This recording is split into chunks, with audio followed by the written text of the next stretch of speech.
The silence in that restaurant was deafening. My mother-in-law's fork clattered against her plate as she stared at my husband with wide, disbelieving eyes. My own family looked like they'd seen a ghost. And all because Marcus, quiet, soft-spoken Marcus, who rarely raised his voice above a whisper, had just said 4 words that changed everything. She's my commander. I'd love to know which corner of the globe you're watching from. And if this story speaks to you, make sure to subscribe. Tomorrow's video is one you absolutely can't miss. I never thought I'd be sitting in Romano's Italian Bistro on a Tuesday evening, watching my entire world shift on its axis. But life has a funny way of surprising you when you least expect it. My name is Rebecca Walsh, and up until that moment, I was just another face in the crowd. At least, that's how my family saw me. The middle child who never quite measured up, the one who made safe choices, the daughter who married the quiet accountant instead of the flashy lawyer my sister Victoria snagged. The evening started innocently enough. My parents, Harold and Patricia Hendricks, had invited both their daughters and sons-in-law to dinner to celebrate what they called a family milestone, my father's promotion to senior partner at his law firm. It was supposed to be a celebration, but knowing my family, I should have seen the storm clouds gathering. Marcus and I arrived at Romano's 15 minutes early, as we always did. He was wearing his navy blazer, the one I'd bought him for our anniversary, his sandy hair neatly combed to the side. We took our seats at the large round table my mother had reserved, the kind that made you feel like you were on display for everyone in the restaurant to see. "You look nervous," Marcus observed, his gray eyes studying my face with that gentle concern I'd fallen in love with 8 years ago. "It's just family dinner," I replied, smoothing down my black dress, the conservative one my mother approved of. What could go wrong? Marcus squeezed my hand under the table. His fingers were warm, steady, reassuring. That's what I loved most about him. In a world full of chaos and uncertainty, Marcus was my anchor. He worked as a senior financial analyst at Henderson & Associates, came home at exactly 6:15 every evening, and never forgot to kiss me goodbye in the mornings. He wasn't the type to make grand gestures or demand attention. He was simply present. My parents arrived next, my father's chest puffed out with pride, my mother gliding beside him in her signature pearls. Then came Victoria and her husband, James Morrison, a criminal defense attorney who never let anyone forget it. Victoria swept into the restaurant like she owned the place, her platinum blonde hair perfectly styled, her designer dress probably costing more than Marcus and I spent on groceries in 3 months. "Rebecca," Victoria air-kissed my cheeks, her perfume overwhelming. "You look comfortable." Translation, frumpy. But I was used to Victoria's backhanded compliments by now. James barely acknowledged Marcus and me, immediately launching into a story about his latest high-profile case as soon as he sat down. My parents hung on his every word, nodding and laughing at all the right moments. Marcus listened politely, occasionally asking thoughtful questions that James answered with barely concealed condescension. The conversation flowed predictably. My father talked about his promotion and the new corner office. My mother discussed the charity gala she was organizing. Victoria bragged about James's recent courtroom victory and their upcoming vacation to the Hamptons. When the spotlight occasionally turned to Marcus and me, the questions were perfunctory at best. "Still crunching numbers, Marcus?" James asked with a smirk. "Financial analysis, yes," Marcus replied evenly. "I enjoy the work." "Must be nice to have such simple pleasures," Victoria chimed in, and I felt my cheeks burn. The dinner continued like this, with Marcus and me relegated to the role of polite observers in my own family's theater. I watched my husband's face, looking for signs of frustration or hurt, but he remained composed, occasionally catching my eye and offering a small, reassuring smile. Then came dessert, and with it the announcement that would change everything. "We have some exciting news to share," my father said, raising his wine glass. "Patricia and I have decided to update our will, and we're establishing a family trust." My mother beamed. "We want to ensure our legacy continues through the next generation, supporting those who truly embody the Hendricks family values." I felt a chill run down my spine. The way she emphasized "truly" made my stomach clench. "The primary beneficiaries," my father continued, "will be Victoria and James, given their substantial contributions to society and their clear trajectory toward success." Quote. Victoria squealed and grabbed James's arm. "Oh, Daddy, thank you. We're so honored." "Of course," my mother added, as if it were an afterthought. "Rebecca will receive a small provision as well. Nothing substantial, mind you, but enough for, well, whatever it is you two do."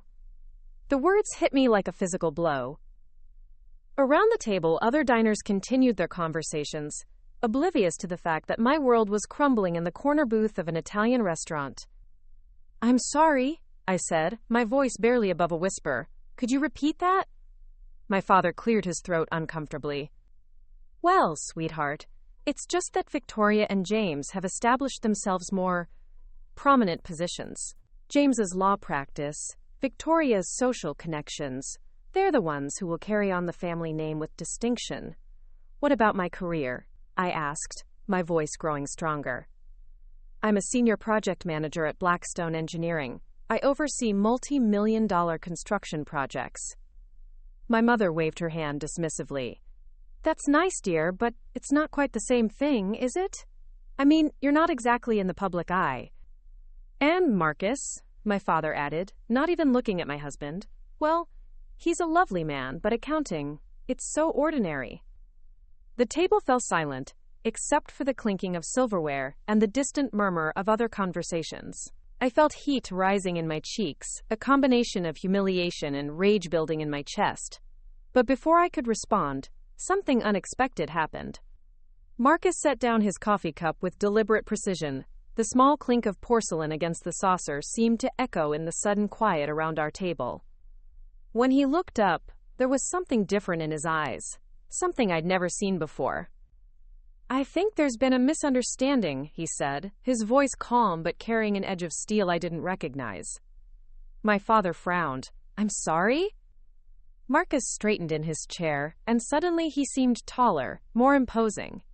"You seem to be under the impression that Rebecca is somehow lesser than Victoria, that her accomplishments don't measure up." "Now, Marcus," my mother began, but he held up a hand, a gesture so authoritative that she actually stopped talking. "Rebecca isn't just a project manager," Marcus continued, his voice gaining strength. "She's the lead engineer on the Morrison Medical Complex. You know, that 20-story building going up downtown? The one that's been in all the papers? She designed the structural framework that's revolutionizing how we build earthquake-resistant high-rises in this region." I stared at my husband in amazement. I'd tried to explain my work to my family countless times, but they'd never really listened. Marcus had not only listened, he understood. "But that's not all," Marcus continued, and now other diners were starting to glance our way. "Rebecca volunteers 15 hours a week at the Women's Engineering Society, mentoring young girls who want to pursue STEM careers. She's been featured in Engineering Today magazine as one of the rising stars under 35. And last month, she was personally invited to speak at the National Infrastructure Conference." My family looked stunned. Victoria's mouth was hanging slightly open. "I'm sorry," my father stammered. "We had no idea." "Because you never asked," Marcus said simply. "You were too busy dismissing her to actually listen to what she does." My mother's face was flushed. "Well, I mean, that's all very impressive, but—" "There is no but," Marcus said, and his voice carried a quiet authority that made everyone at the table lean forward. "Rebecca is brilliant. She's accomplished. She's making a real difference in the world, saving lives through better building design and inspiring the next generation of female engineers." He paused, looking around the table at each of my family members in turn. When he spoke again, his words were measured, deliberate, and utterly devastating in their quiet power. "In every room we enter together, Rebecca is the most accomplished person there, including this one, including when we're with all of you." The silence that followed was profound. I could hear my own heartbeat, could feel the eyes of nearby diners who had stopped their own conversations to listen to this quiet man's passionate defense of his wife. And then Marcus said the words that would echo in my memory forever, the words that made my family's faces go pale with shock and understanding. Marcus reached into his jacket pocket and pulled out his phone. With calm, deliberate movements, he scrolled through something before setting it on the table, screen facing my parents. "This is Rebecca's LinkedIn profile," he said quietly. 7,000 followers. Most of them are senior executives, government officials, and fellow engineers who respect her expertise. My mother leaned forward, squinting at the screen. Her expression shifted from confusion to something approaching alarm. "And this," Marcus continued, swiping to another screen, "is the email she received yesterday from the mayor's office, requesting her input on the new city infrastructure initiative, a $2 billion project." James, who had been smugly silent through Marcus's speech, finally spoke up. "That's all very nice, but—" "I'm not finished," Marcus said, and something in his tone made James's mouth snap shut. "Rebecca doesn't talk about her work because she's humble. She doesn't brag because she doesn't need to. Her reputation speaks for itself. A lot of love and effort went into bringing this story to life. If you're enjoying it, we'd be so grateful if you'd subscribe to our channel. Now back to where we left off." He pulled up another screen. "This is her consulting fee schedule. When private companies need structural engineering expertise, they pay Rebecca $800 per hour."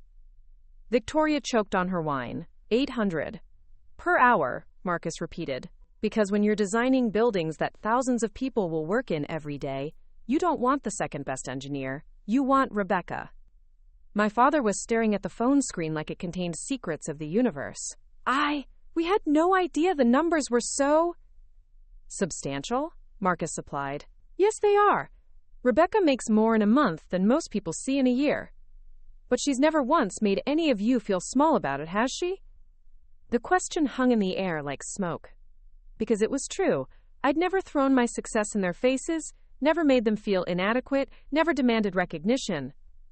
I'd simply existed quietly in their shadow, letting them believe what they wanted to believe. "But here's what really matters," Marcus continued, his voice growing stronger. 3 months ago, Rebecca saved 43 lives." The entire table went still. Even the neighboring diners seemed to sense the gravity of his words. "The Riverside Shopping Complex," Marcus said. "Remember that story in the news? The building that was evacuated just hours before a major structural failure?"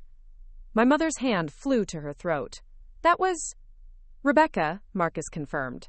"She was called in for a routine inspection, but something felt wrong. The calculations the original contractor had used were flawed. Barely, but enough. She spent 14 hours straight rechecking every beam, every joint, every stress point." He paused, letting the weight of his words sink in.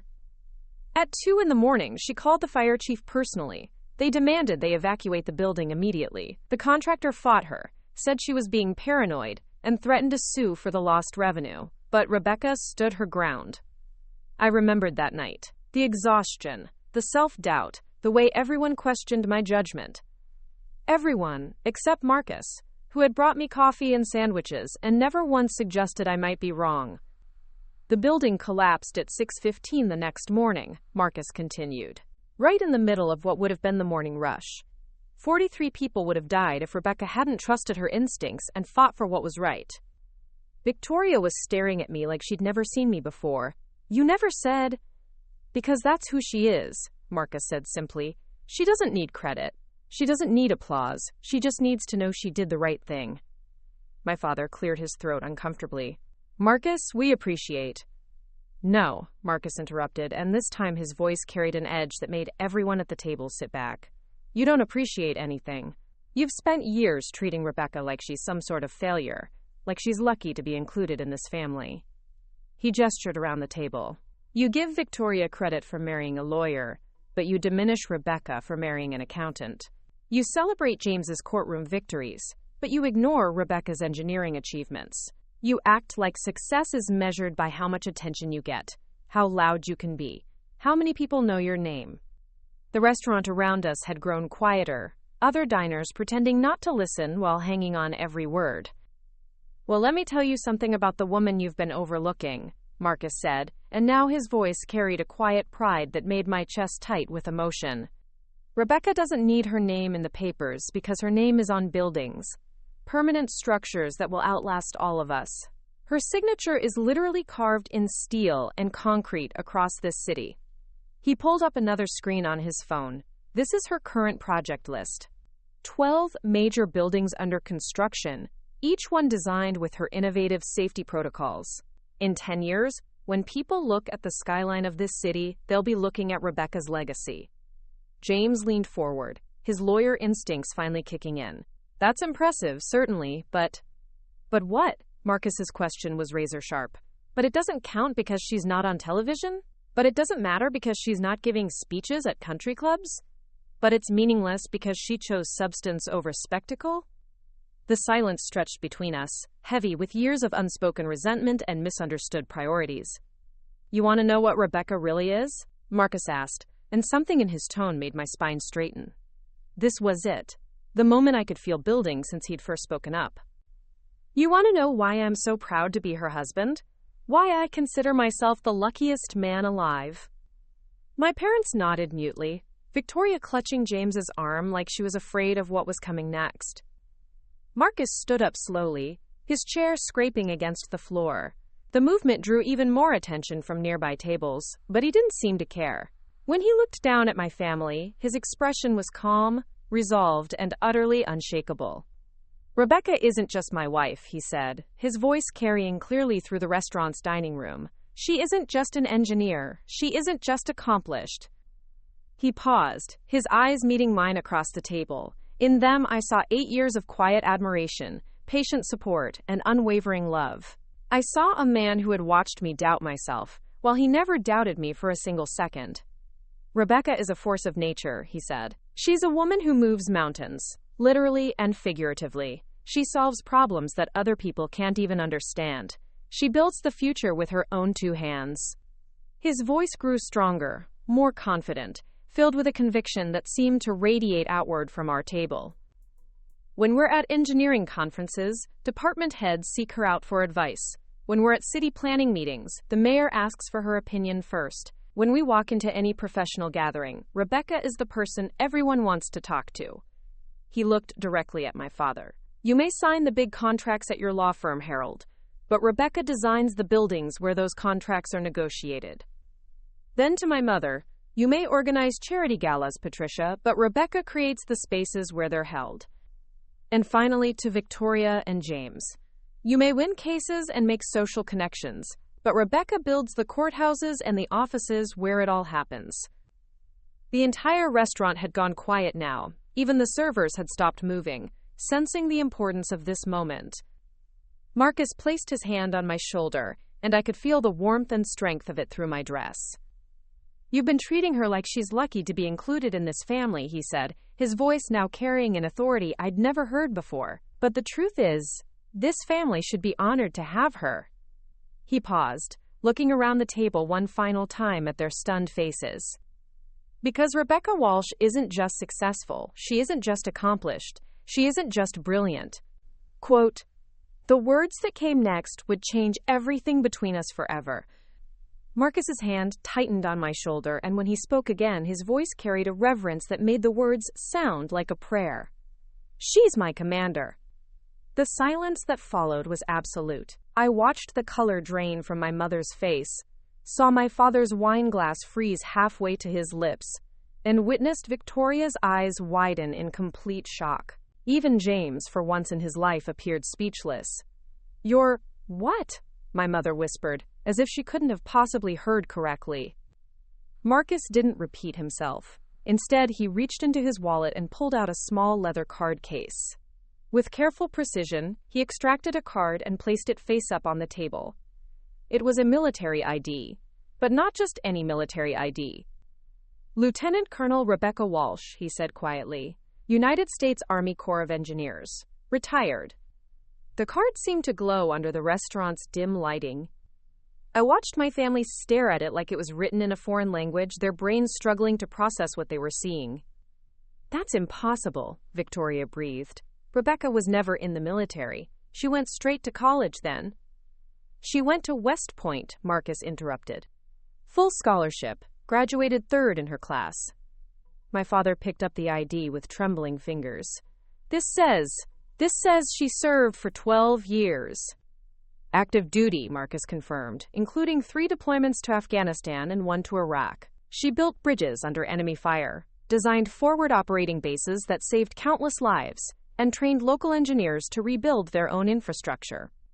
I could see the wheels turning in their minds, trying to reconcile this information with the quiet woman they thought they knew, the daughter they'd dismissed, the sister they'd overlooked, the person they'd considered ordinary.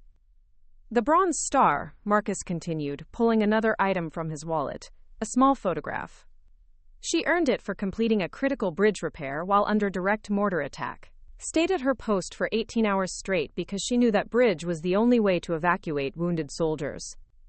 James leaned forward, his lawyer training finally overcoming his shock. Why didn't you ever tell us? For the first time since this whole confrontation began, I found my voice. Would you have listened? The question hit the table like a physical blow. Because we all knew the answer. You had already decided who I was, I continued, my voice growing steadier with each word. The quiet one. The safe one. The daughter who didn't live up to expectations. What was the point of explaining that I'd spent 12 years leading soldiers, making life and death decisions, building the infrastructure that kept our troops alive? My mother was shaking her head slowly, as if she could deny reality through sheer force of will. But you never acted like, you're so...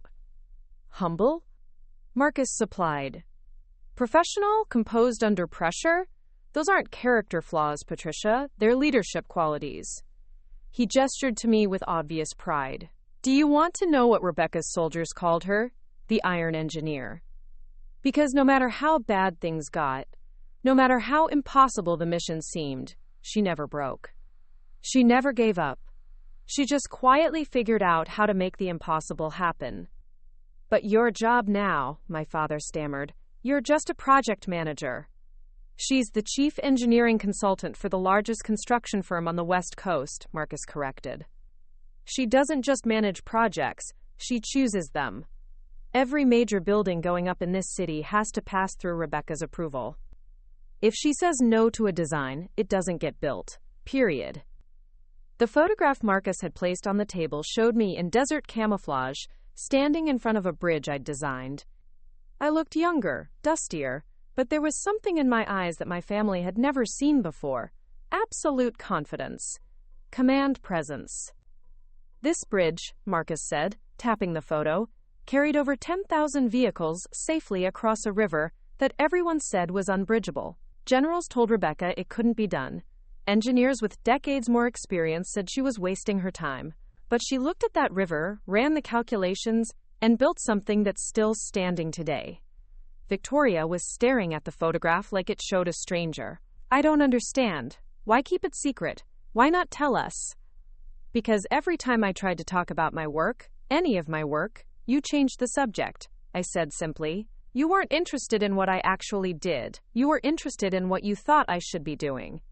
The truth of it settled over the table like a heavy blanket. Years of interrupted conversations, dismissed achievements, and redirected topics suddenly took on new meaning. The charity work you mentioned, Marcus said to my mother.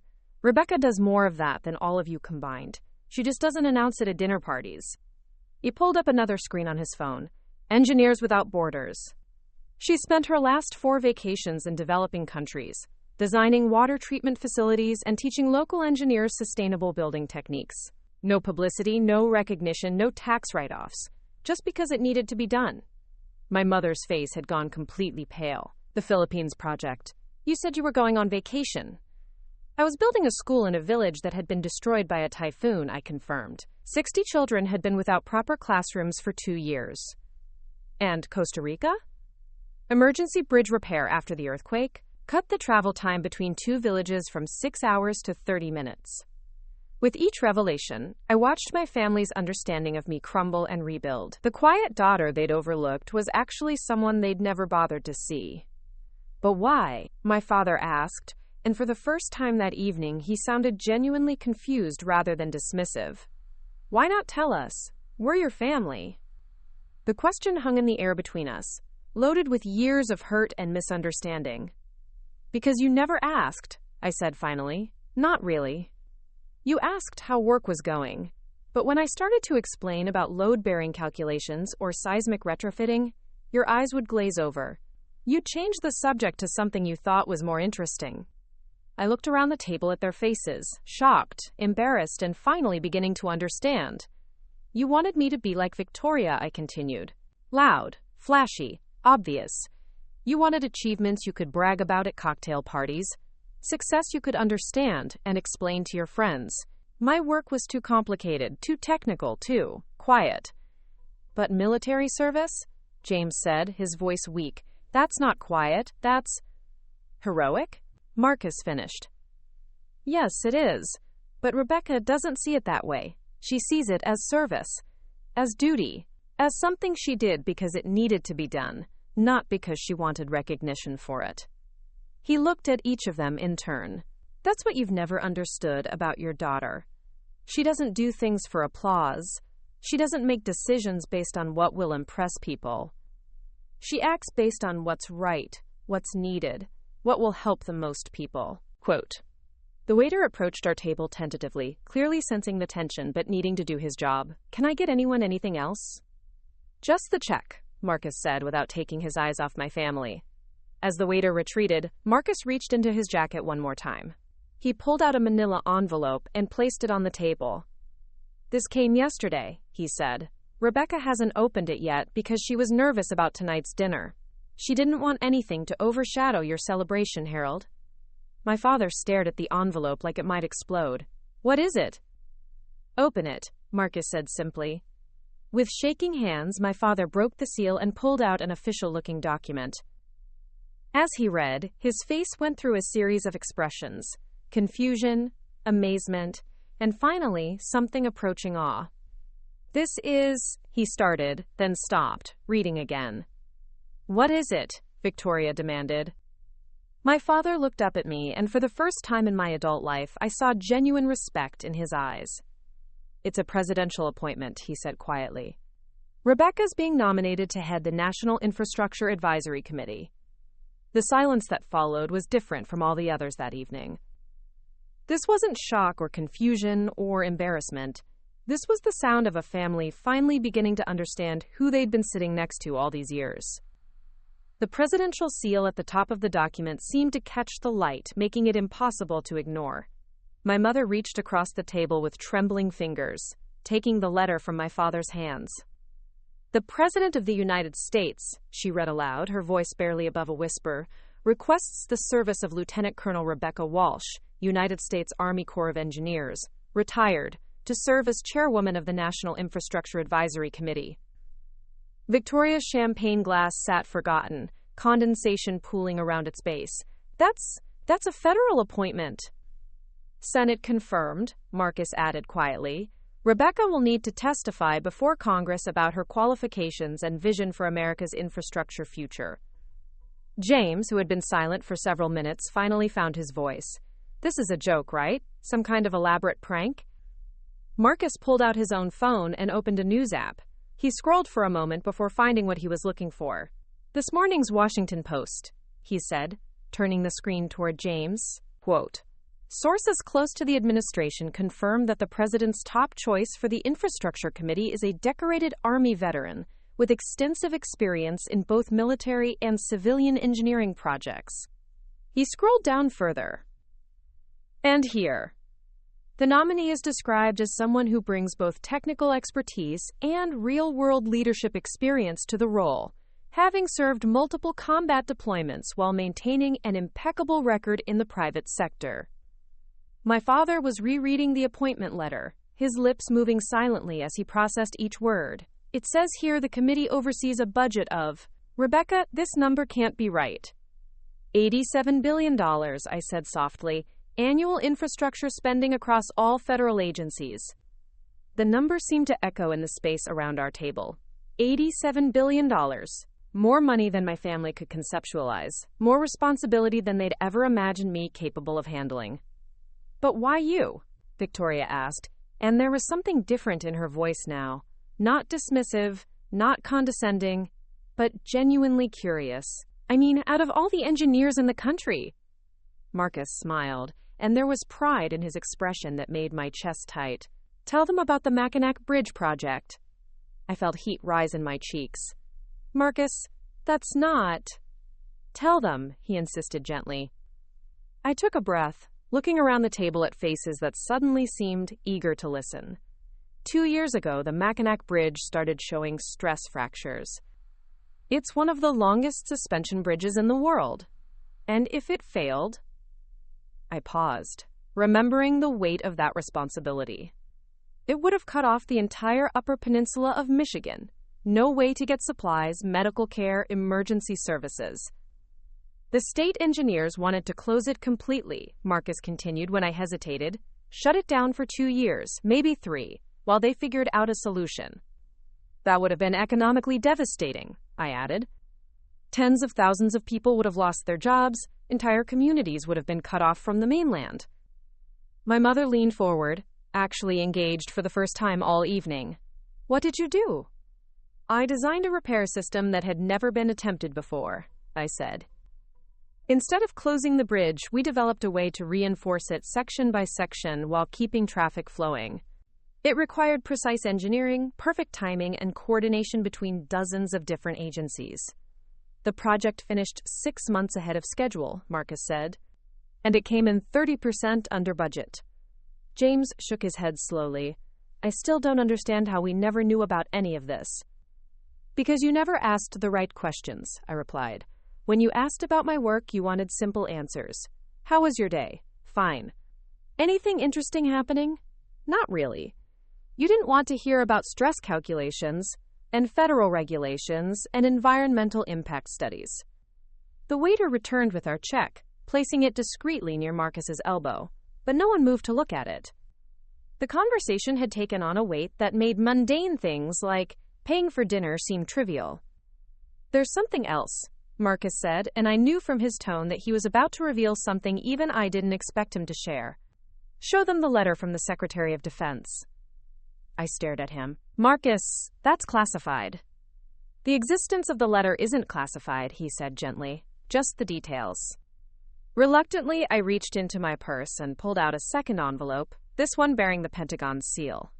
I didn't open it, just placed it on the table next to the presidential appointment.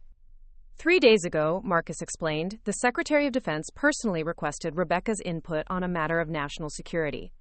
I can't tell you what it involves, but I can tell you that there are fewer than a dozen people in the country qualified to advise on this particular issue. My father picked up the Pentagon envelope, turning it over in his hands like it was made of glass. National security? Rebecca's expertise in rapid infrastructure deployment makes her uniquely valuable in certain scenarios, Marcus said carefully. Let's just say that if there were ever a natural disaster, terrorist attack, or other emergency that damaged critical infrastructure, Rebecca would be one of the first people the government would call. The weight of this revelation settled over the table like a blanket. My family was beginning to understand that their ordinary daughter was actually someone the highest levels of government relied upon in crisis situations. I need some air, Victoria said suddenly, standing up so quickly her chair scraped against the floor. But instead of leaving, she walked around the table and stopped next to my chair. For a moment, I thought she was going to say something cutting, something that would restore the old dynamic between us.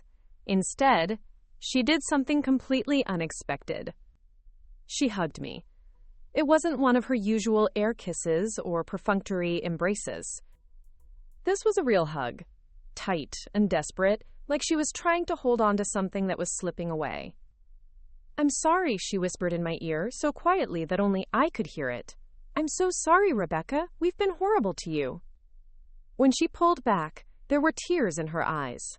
Real tears, not the crocodile tears she'd learned to summon for dramatic effect. All these years, she continued, her voice shaking, I thought I was the successful one. I thought I was the one making a difference, being important. But you, she gestured helplessly, you're actually changing the world, and I've been treating you like you were nobody. The apology hung in the air between us, raw and honest, in a way that Victoria rarely allowed herself to be. You didn't know, I said softly. But I should have, she replied. I should have cared enough to find out. My father cleared his throat, and when I looked at him, I saw something I'd never seen before in his eyes. Shame. Rebecca, he began, then stopped, seeming to struggle with the words. Your mother and I, we owe you an apology, a big one. My mother nodded, mascara starting to run down her cheeks. We've been terrible parents to you. We've been so focused on what we thought success looked like that we completely missed what it actually looks like. The will, my father continued, his voice rough with emotion. The family trust. We're going to change it. Tonight. As soon as we get home. You don't have to, I started. Yes, we do, he interrupted. Not because of the money, not because of the appointments or the recognition. Because you're our daughter, and we've spent years treating you like you didn't matter. Marcus reached over and took my hand, squeezing it gently. In his touch, I felt 8 years of quiet support, patient love, and unwavering belief in who I was, even when I doubted myself. Around us, the restaurant had begun to empty as the evening wound down, but at our table, something new was beginning.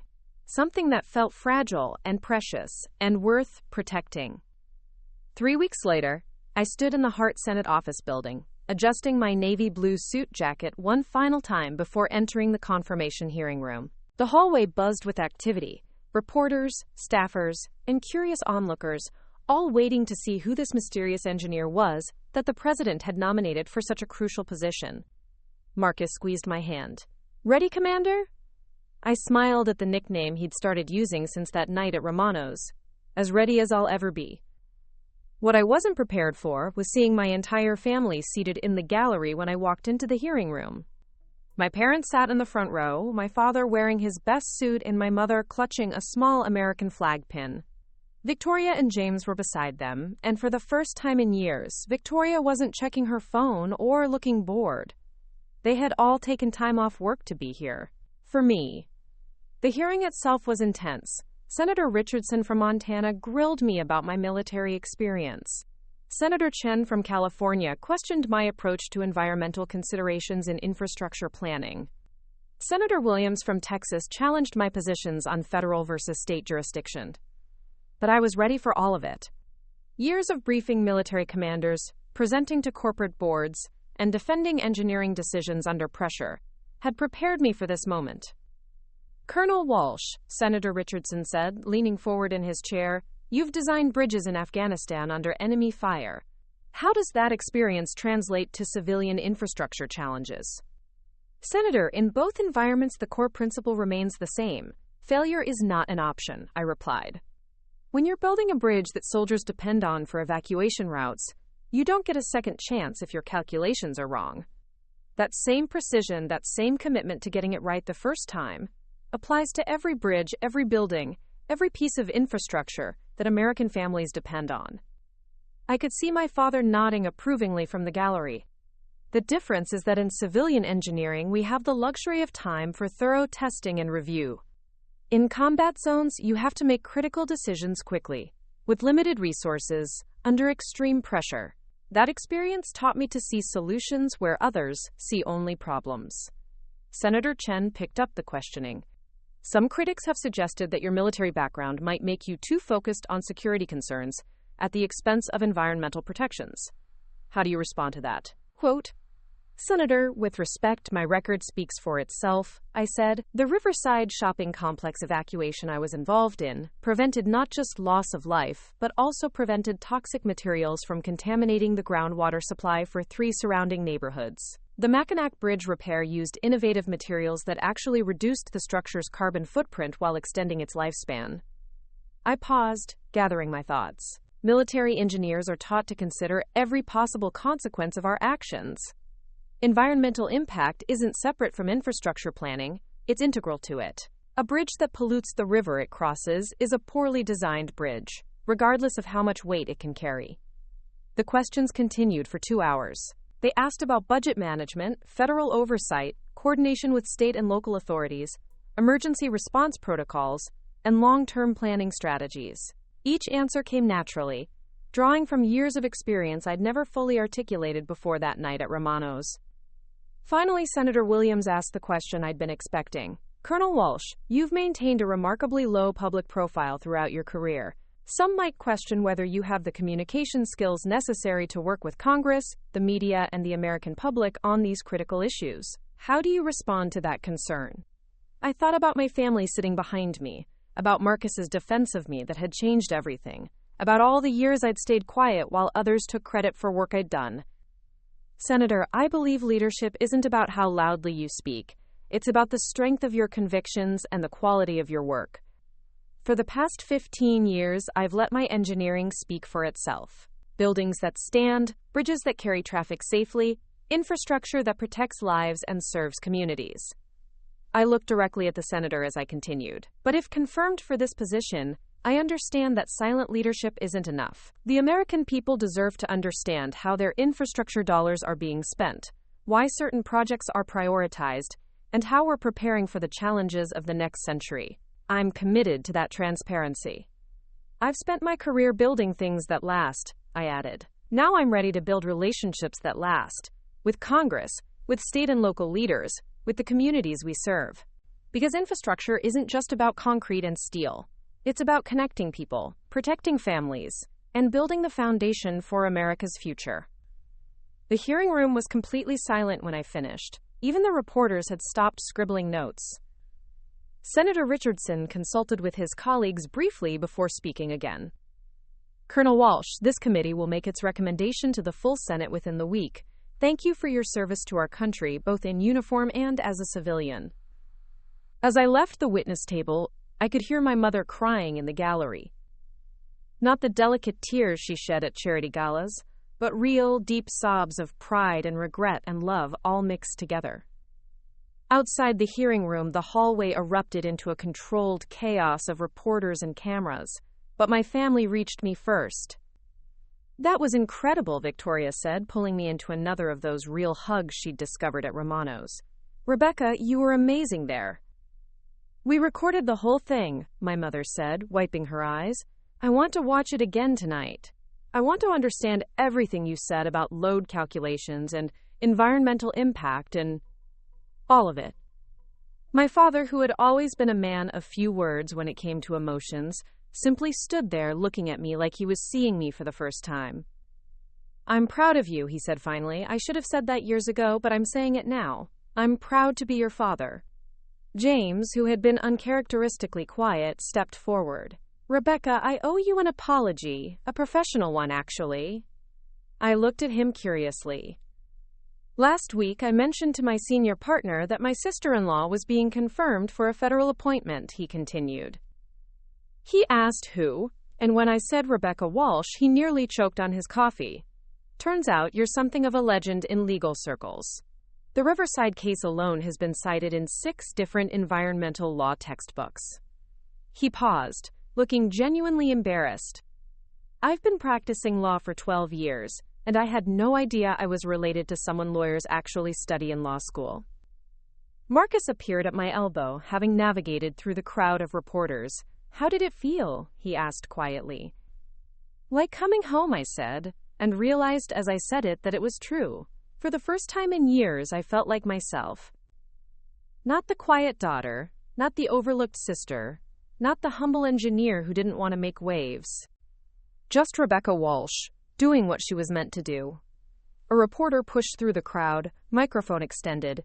Colonel Walsh, how does it feel to go from being relatively unknown to being nominated for one of the most important infrastructure positions in the country?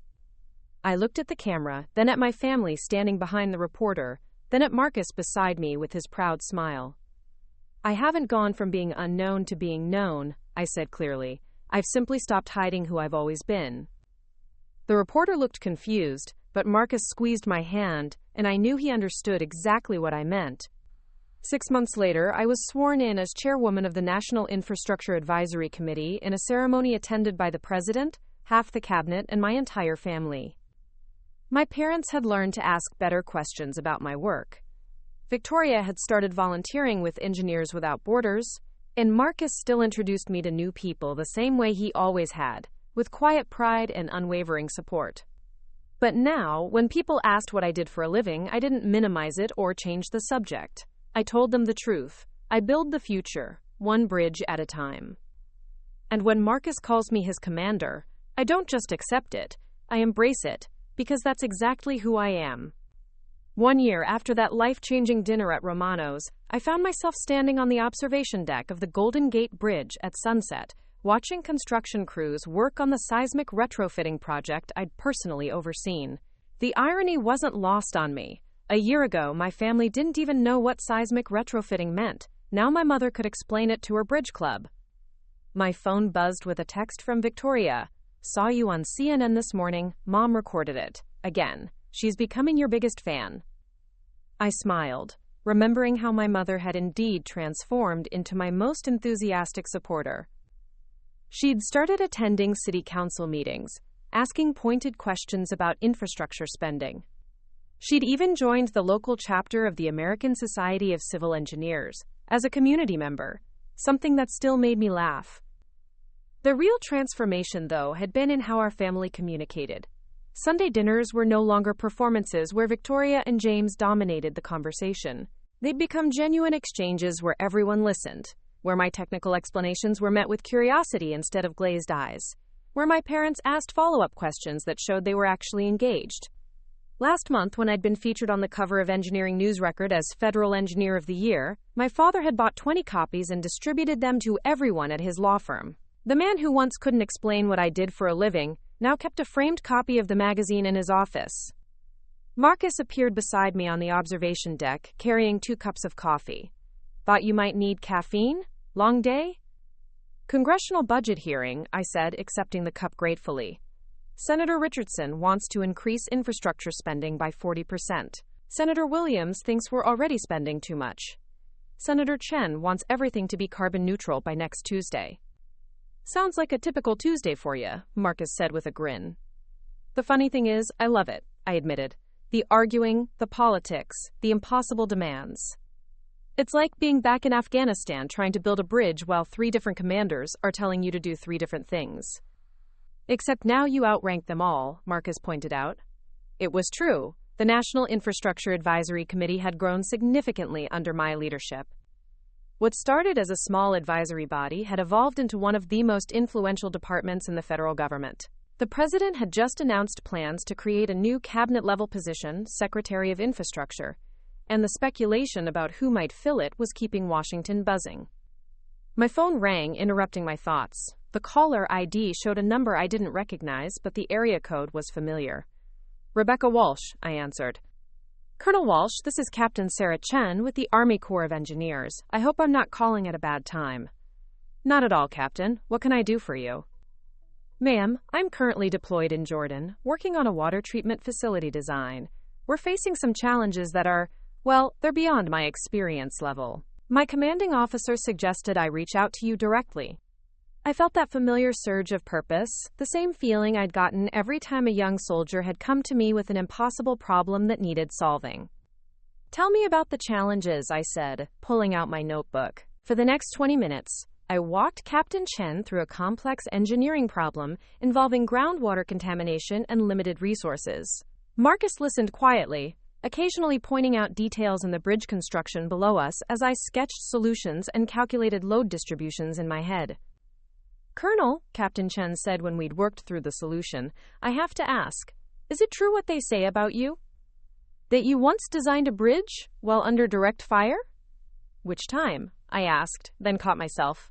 Sorry, that sounded like I was showing off. Yes, it happened. More than once, actually. When people's lives depend on your work, you find ways to focus despite the circumstances. Well, ma'am, what you just did for our project, solving in 20 minutes what we've been struggling with for weeks, that's going to save lives too. Clean water for about 15,000 refugees. After I hung up, Marcus was looking at me with that expression I'd come to recognize. Pride mixed with something deeper. What? I asked. Just thinking about that dinner a year ago, he said.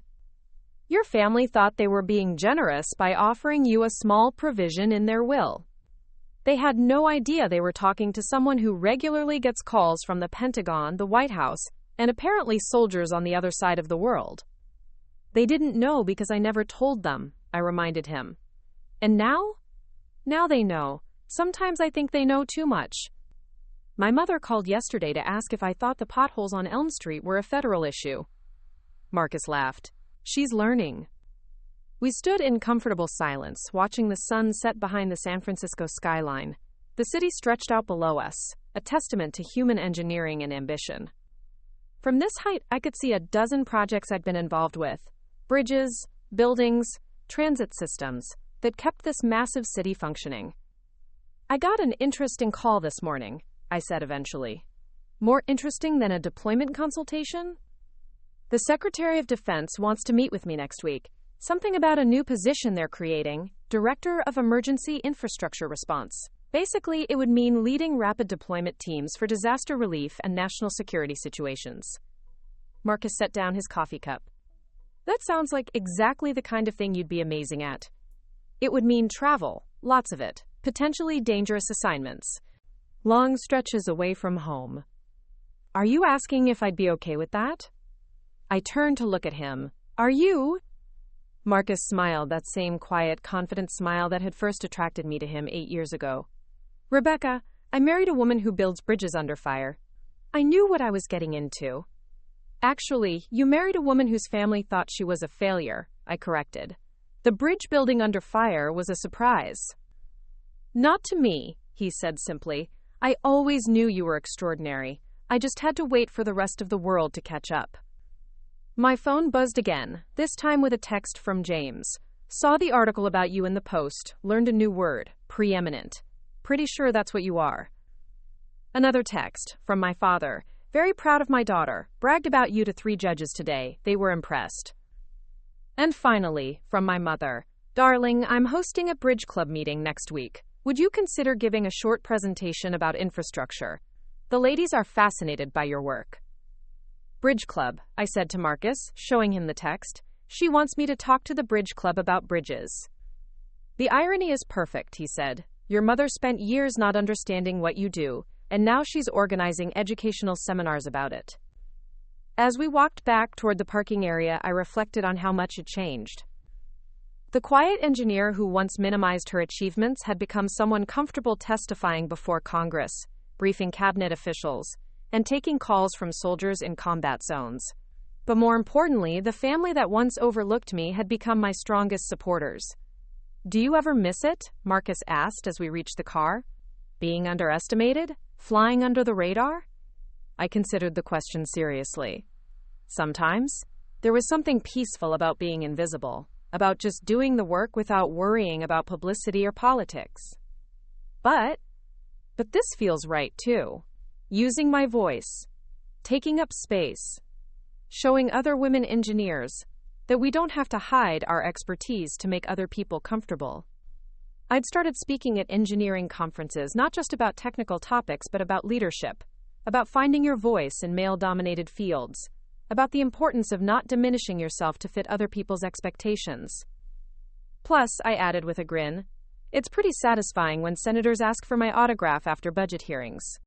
Quote, that happened once, Marcus protested. Twice, Senator Chen asked me to sign her copy of the infrastructure bill. As we drove home through the city, past bridges I'd inspected, buildings I'd consulted on, and transit systems I'd helped design, I thought about that dinner at Romano's. The night Marcus had said, she's my commander, and changed everything. But the truth was, nothing had really changed at all.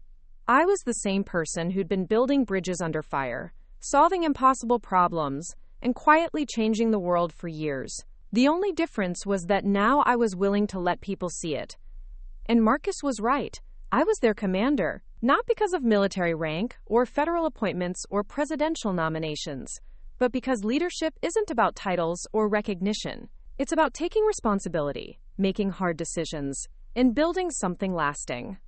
I'd spent years building bridges, buildings, and infrastructure systems. But the most important thing I'd built was a new relationship with my family, based on honesty, respect, and the radical idea that quiet strength can be just as powerful as loud ambition. That night, as Marcus and I sat in our living room planning our upcoming vacation, which would definitely not involve building schools in remote villages, despite several invitations, I realized something profound. I'd finally stopped apologizing for being exactly who I was meant to be. And that, more than any bridge or building or federal appointment, felt like the greatest engineering achievement of my life. Looking for more? We've got 2 amazing stories ready for you right on screen. If this one touched you, these are absolutely worth your time. Click to watch them now. And hey, subscribe and hit that bell to never miss our latest uploads.